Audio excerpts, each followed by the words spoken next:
Hello viewers, welcome to another video. তো আজকে আমরা দেখব কিভাবে আমরা আমাদের ফেসবুক বিজনেস ম্যানেজারে আমাদের ওয়েবসাইটের ডোমেইনটা ভেরিফাই করতে পারি।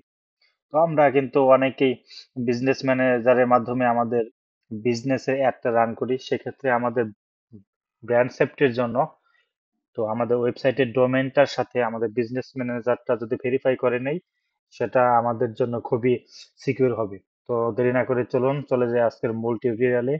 এর জন্য প্রথমে আমি চলে যাইতেছি আমার বিজনেস ম্যানেজারে।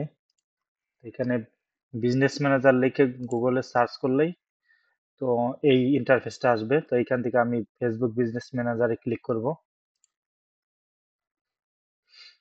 ফেসবুক বিজনেস ম্যানেজারে ক্লিক করলে আপনাকে এখানে মেটা বিজনেস সুইটে নিয়ে আসলো। দেন এইখান থেকে আপনাকে যেতে হবে হলে সেটিংসে। সেটিংসে ক্লিক করি।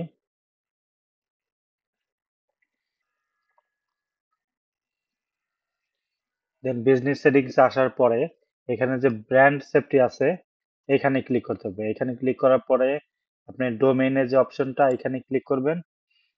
দেন এইটা যেহেতু আমার আহ, আগে আমার করা আছে কিন্তু ভেরিফাই করা নাই, তো এটা জাস্ট সিম্পল।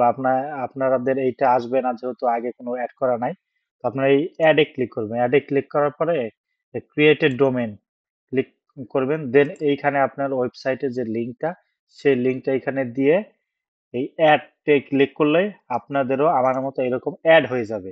এখন আমরা দেখতে পাইতেছি এটা অ্যাড হয়ে গেছে কিন্তু এখনো ভেরিফাইড হয় নাই, নট ভেরিফাইড।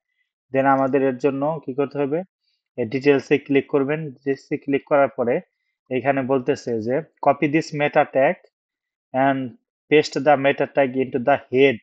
মানে এই যে মেটা ট্যাগটা এটা কপি করতে বলতেছে। কপি করে আপনার ওয়েবসাইটের ড্যাশবোর্ডে গিয়ে হেড সেকশনে এটাকে পেস্ট করতে বলতেছে। দেন সেভ, ওইখানে সেভ দিতে হবে। দেন আমি এইখান থেকে এই মেটা ট্যাগটা কপি করে নিতেছি। কপি করে এখন আমি আমার ওয়েবসাইটের ব্যাক এন্ডে চলে যাব। আমার ওয়েবসাইটের ব্যাক এন্ডে যাওয়ার পরে এখানে আমরা দেখবো যে অ্যাপিয়ারেন্স। ড্যাশবোর্ডে আসার পর আপনাদের এরকম একটা ইন্টারফেস শো করবে।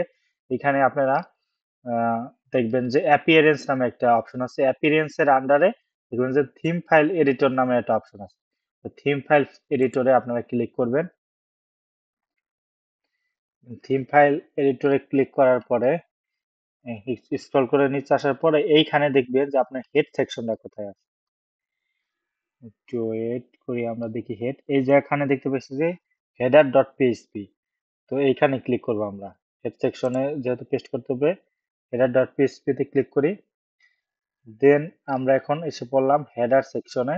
তো এখানে আমরা যে কোডটা কপি করছি এখানে এটা হেড সেকশনে এইটা অ্যাড করে দিতে হবে। এবার আমরা দেখি যে হেড সেকশনটা কোথায়। এ দেখতে পাইতেছি হেড সেকশন। তো এইখানে যেহেতু গুগল ট্যাগ ম্যানেজারের সাথে আমার এই ওয়েবসাইটটা ক্রিয়েট করা আছে তাই গুগল ট্যাগ ম্যানেজারের এই কোডটা বসানো আছে।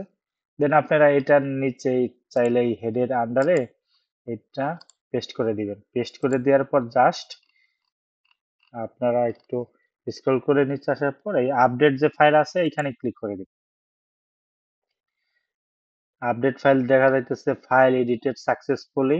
এখন আমরা চলে যাইতেছি ওয়েবসাইটের ফ্রন্ট এন্ডে। একটু ওয়েট করি। এখন আমরা চলে যাব বিজনেস ম্যানেজারে। বিজনেস ম্যানেজারে যাওয়ার পরে আমরা এখন যেহেতু আমরা এই কোডটা আমাদের ওয়েবসাইটের ড্যাশবোর্ডে সাবমিট করছি, তখন এখন আমরা এটাকে ভেরিফাই ডোমেইনে ক্লিক করি।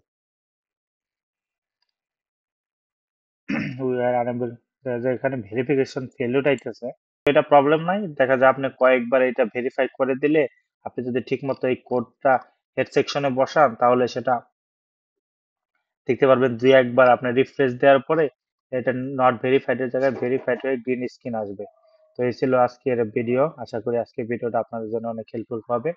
তো আমার ভিডিওটি যদি আপনাদের ভালো লেগে থাকে তাহলে অবশ্যই আমার চ্যানেলটি সাবস্ক্রাইব করবেন এবং কোনো সমস্যা থাকলে কমেন্ট বক্সে মতামতগুলো জানাবেন। তো সবাই ভালো থাকবেন। আসসালামু আলাইকুম।